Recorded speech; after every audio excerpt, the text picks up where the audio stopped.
Welcome to Mink Creek. This wetland/forest area has lots of interesting plants and animals, and also serves as a great place to see vorticity in action.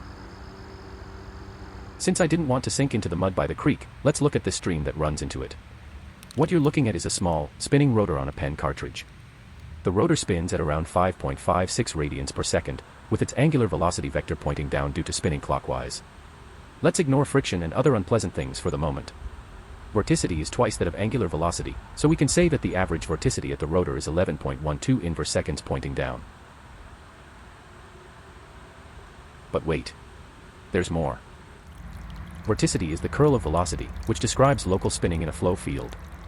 Visually, this can be seen as a change in velocity perpendicular to its direction. In the figure above, you can see big cyan vectors that highlight fast flow in the stream, green vectors that highlight medium flow, and orange vectors that highlight very little flow. At the red star which highlights the rotor's position, there is lots of downstream flow above but little below, meaning that there is vorticity at that point. This can also be seen mathematically, unfortunately. Vorticity can be rewritten as a very unsavory determinant and then expanded as a sum of partial derivatives. For this demonstration, we are going to ignore the x and y components of vorticity since the rotor can only spin in one direction, assume x velocity is small, and assume steady-state flow.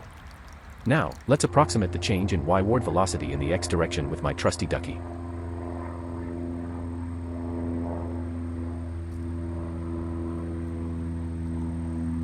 My ducky travels at around 41.87 centimeters per second at 4.1 centimeters above the rotor, and 8.92 centimeters per second at 1.77 centimeters below.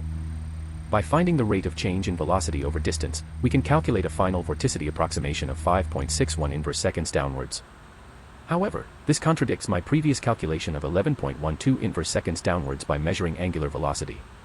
I suspect this is due to my ducky having too much inertia and not being submerged enough into the water due to buoyancy.